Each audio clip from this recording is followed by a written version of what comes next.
That's us, KBC Talk Radio, 790 at 800-222-5222. Mike, Dr. Drew. We're going to have Mark Garagos in here at the bottom of the hour, but now I want to get right to the great Ann Coulter. Ann is a social, everyone knows Ann, but her new book is Adios America, The Left's Plan to Turn Our Country into a Third World Hellhole. Welcome back, Ann. Thank you. Good to be here. Hello, favorite Mexican. How are you, Ann? Fine, thanks. Speaking of my favorite Mexican, Psycho Mike, what do you think about the immigration protests? Have you heard about that in downtown Los Angeles? I guess they're not as big as, when was it, 2006, when 500,000 came out? Yeah.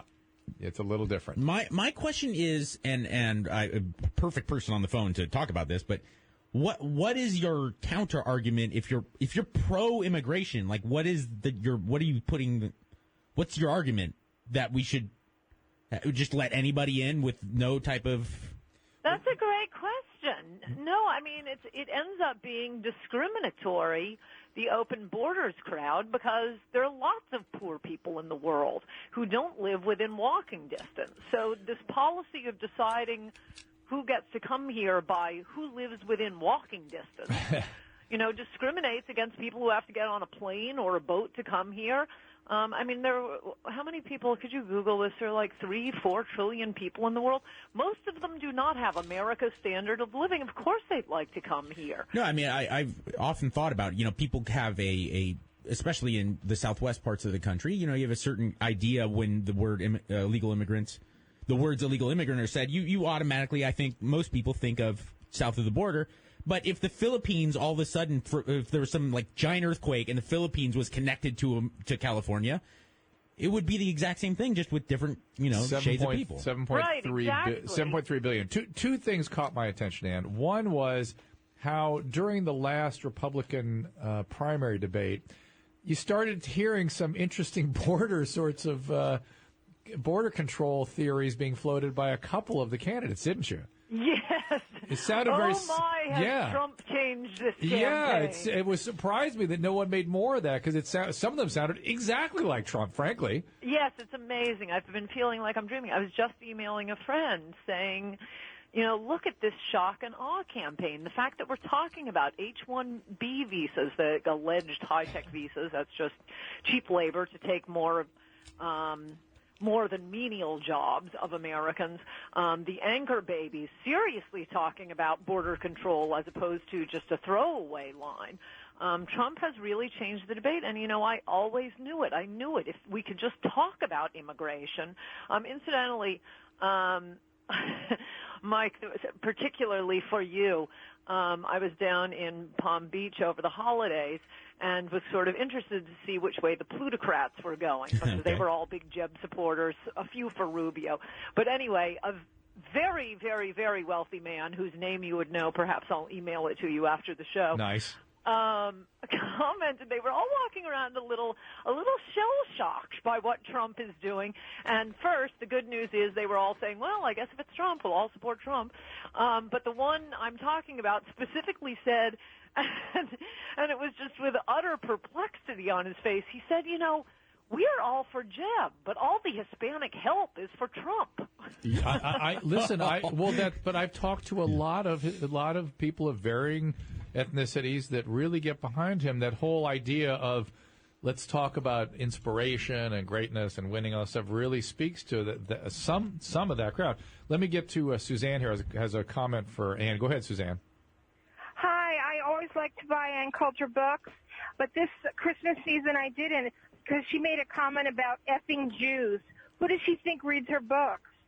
She lost a sale, more than one sale in my family. Did you ever apologize for calling people effing Jews? That's a lie, and you should know if you follow my career, I get lied about a lot. I never said effing Jews.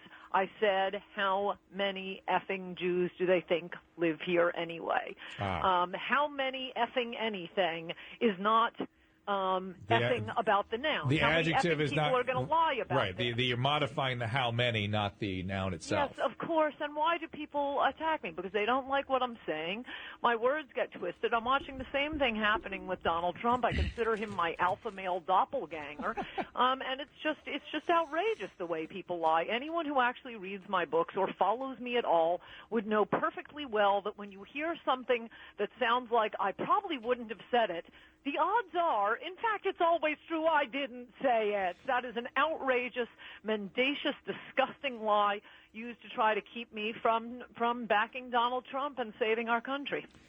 The other thing, that caught my attention was I was listening to, I don't know, BBC or something last night, and there was some sort of international roundtable of European Union leaders, and they were talking about the same issues, about having borders and walls, and the European consensus, it was really interesting. I don't know what to make of it, but their thing was, we can't put up walls because that only encourages smuggling. And well, I know it was weird. And then if you smuggle, you're only going to smuggle young males, and so you're going to increase the flow of real problematic folks in here into the countries. And I thought, wow, that's I've heard weird arguments like that before that sort of predict failure before you try something. You know what I mean? It's like saying handing out condoms is going to encourage sex. Yes, exactly. It's the exact same thing, right? No, it's funny. We hear this all the time. I bet you hear it a lot, Dr. Drew, with provisions to stop, I don't know, drug addiction or this or that bad thing in the world. And I've noticed it especially with ISIS right now. And we can't do anything to make them mad. Right. Well, what if we dropped a nuke on them and knocked them all out? No. That just feeds into the narrative that it's the West against the Muslims. So basically, taking any action is going to feed into their narrative, so we can't do anything. It's always just an excuse. As you say, you're anticipating failure, and it's an excuse to never do anything that ISIS, illegal immigrants, drug pushers, whatever, anything they wouldn't like. No, that just feeds into the narrative. And I'm going to put you on hold for 1 second because I have to give someone a chance to win some money and then do a little traffic. I'll be right back to you, okay? Sure. Ann Coulter. The book is Adios America, The Left's Plan to Turn Our Country into a Third World Hellhole. That's her book. But again, I would love to see the enthusiasm with which you all pour in here for that money. That same enthusiasm coming in to talk to the likes of Ann Coulter, who joins us. Woo!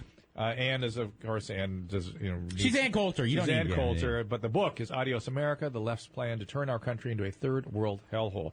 Are you working with the Trump squad, Ann? Not officially, though. I look at Trump like a North Korean toward Kim Jong-un. So anything I can do to help. Wow. That's an interesting analogy. Very interesting analogy, yes. So there's some headlines here I want to go over with you. I'm speaking at one of his events on the day after the Iowa caucus in New Hampshire. So here's the National Review going full snob, attacks Donald Trump voters as ignorant bigots. They're in a panic about this. They're totally in a panic, and I admit I considered for 3 seconds reading their anti-Trump piece, but then I thought, I haven't read anything in National Review for at least a decade. Just because they're being aggressively ignorant now, I'm not going to break down and read it. But I gather it's just the same old, same old.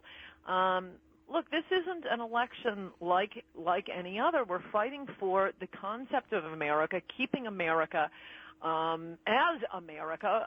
The only way to stop immigration, whether it's legal or illegal, is if all the countries of the world are the same. They have the same poverty rates, the same average income, the same welfare state, and then there will be no reason to move from one country to the next. And we are hurtling headlong into becoming this vast, homogeneous universe. If we're going to save the lifeboat of America, now is the time to do it, and that's for everyone who lives here. I also think that there's by the left, the mouthpieces on the left, and also members of the rights establishment, this push that and this idea gets floated around that Donald Trump voters are also white males. And Dr. Drew white males. And Dr. Drew and I saying. both, besides Bernard, I don't have one Black American or Hispanic friend that isn't like a outward Trump supporter. I know, me too. I know. I think Trump, if he doesn't outright win the black vote, he will get more of the black vote than any other Republican has for forever. Well, how come that's not reflected in the national data? They keep recording national data that suggests he would do poorly with that kind of thing. Where is that data coming from? Because it doesn't bear out in sort of talking to people on the streets. No, it absolutely doesn't. Or all the videos. What are those? Who are my two favorite videographers? Silk and something. What are their names? Those two black gals. Oh, yeah, you had them on one time on HLN. We had them on many times. We've had them on here. We've had them on the radio. Oh, my gosh, they're hilarious. But they're not the only ones. Diamond and I'm Silk. With you. Diamond and Silk. That's it, Diamond and Silk. Oh, my gosh, I love them. And that was straight out of the chute. That was the first debate when they were denouncing that Megyn Kelly or Kagan Meltley, whatever your name is. They are so magnificent. But it's my experience, too, and my experience as it was with the billionaire plutocrat in Palm Beach, that the same is true of Hispanics. I mean, as I say in Adios America, talk to your maids once in a while, Republicans. They don't want more people coming in, competing for their jobs, driving down their wages, filling up the social safety net. It's the working class in America, most of all, that's being pummeled by immigration, both legal and illegal. And I'd also add, yes, it's true that blue-collar workers and the white working class is overwhelmingly for Trump. But I think a lot of that is said to dismiss Trump's support, because I will also say among my circle of friends are an awful lot of doctors and investment bankers and Hollywood comedy writers. And like you guys from the beginning, they have been 100% for Trump. I have a doctor friend in New York who emails me at least once a week to give me the report. And he works at, Jewish Hospital on Long Island. It's a very wealthy crowd out there. And once a week I get an email, all the patients today were again for Trump. Well, to be fair, I'm not for Trump. I'm fascinated by Trump. I am a happy independent and just watching all these cards fall.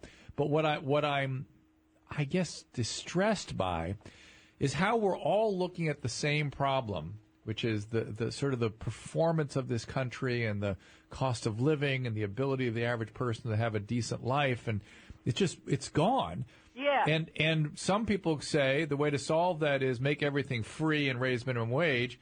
And there's another group that goes, no, the way to save is to unleash the potential and let people rise to a glorious level, and this will solve itself, which has been our history throughout our history, right? Yes. And so and Trump is really hitting on the important points. Obviously, immigration is most important to me, but I would say secondarily and very close are these international trade deals that is just destroying manufacturing in America. This is why you see income inequality really going through the roof. And look, in the abstract, a small amount of income inequality is natural. Some people are going to be more talented, are going to work hard. If they're worth more money, they should be paid more. But what's happening now is something very different, and that is all the manufacturing jobs are being sent to China, to Mexico, to India, so that the plutocrats at the top can make a little bit more, and they trade all their money on the stock market. But good middle-class jobs are just being wiped out. And I'm sorry, I'll pay another 10 cents for, shampoo from Walmart or a coffee machine or a telephone. Fine, I'll pay another $1 so that my fellow Americans can be employed and have money to buy my products. Ann, hold on one second. It's Midday Live. Ann's book, of course, is Adios America, The Left's Plan to Turn Our Country into a Third World Hellhole. Midday Live, Talk Radio 790 KBC. If you want to talk to Ann, the number is 800-222-5222. We'll talk to Ann, finish up with her, and Mark Arago is coming in after the news. Be right back. Midday Live, our number is 800-222-5222. Mike, Dr. Drew, Ann Coulter. We're finishing up with Ann. So, Ann, what's ahead? What predict the future for the next at least week for me? What's going to happen in Iowa? Well, I've been saying for months now that Trump will win. I've never seen a phenomenon like this. It's similar to the Obama phenomenon in 2008, but in a way it's actually stronger, because with Obama, the media was pushing the Obama phenomenon, encouraging it. People would announce that they were for Obama in order to have everyone in the room admire them. Whereas now, you say you're for Trump and you're expecting a fight, and still every place I go, people are for Trump. And, you were saying you're an independent. Yeah. So are most of the people supporting Trump. That's what I love about, these little weenie professional conservatives and professional Republicans keep attacking Trump, saying he doesn't have proper principles on eminent domain or, tax rates for hedge fund managers. And most of the country is saying he's not a real Republican. That's fantastic. Well, I have discovered, and there's one thing I've gained clarity about through this whole process as I've sat on the independent sideline here, which is that the great evil in our world today, in my opinion, humbly, is bureaucracy. Yes. Whether it's government bureaucracy, party bureaucracy. Yes. And by the way, is there a difference between totalitarianism and bureaucracy? No. No. And exactly. And so that's why I sort of lean libertarian. It's like, get the hell out of my life, all of you. Yeah. Stop it. It's totalitarianism. Let's call it what it is. No, you're absolutely right. What was the Soviet Union? A gigantic bureaucracy. It was just a bunch of local Soviets. Now it's your local party representatives. Yes. Blah, blah, blah. It's the same organization as the Soviet Union. Yes. It's crazy. And, by the way, people are discovering that that's the same attitude being taken, evidently, by evangelicals. It's not contrary to what all these other Republicans seem to think. We don't expect our presidential candidates to handle snakes or have religious ecstasies on stage. What the evangelicals want is just please leave us alone. Don't sick the ACLU on us. Don't stop the high school football coach from praying. Just please leave us alone. And you get the same thing with the military. Remember how the military totally backed Trump when he had that crack about John McCain that was supposed to be career-ending? You don't have to have been in the military for the military to support you. You have to respect the military. Martha, go ahead. Hi, Ann. I just wanted to make the point that, we have to maintain our clarity and be the leaders in the world, and we can't do that when we're reduced to the same level as everyone else. So that, to me, is the ultimate goal, right? For people who want to try and help everyone else in the world. Exactly. You've got to show them what they're going to get if they do these kinds of things, which we believe in with the democracy and with the innovative ideas and everything else that's good about our country. Thank you, Martha. That's right. I always think of, when you take a commercial flight and they're describing the gas mask coming down, and they always say, put your gas mask on first before helping the children. That's what America needs to do now. We can't go around the world saving everyone from piracy, from hurricanes, from earthquakes, from warlords, from Nazis. America has been such a force of good in the world. Well, that's going to be gone if we don't save ourselves first. It wasn't Mexico fighting the Nazis. It wasn't China getting food into Somalia past the seething warlords. It isn't Russia zooming in when Haiti has an earthquake. That is America. And unless we save ourselves first, it's going to be 1,000 years of darkness for the entire world. And with that prediction from 1,000 years of darkness, a curtain of darkness will descend if you don't listen to Ann Coulter. 1,000-year dark age will descend upon the world. Well, remember, you heard it here first. Yes, All right. you did. Vote Trump. All right, Ann, I got to go. Thank you so much, and we will no doubt talk to you soon, okay? Good to talk to you. All Bye-bye. right. Ann Coulter. Book is Adios, America. We'll have to take a break and say adios ourselves to a little news with Jeff Whittle.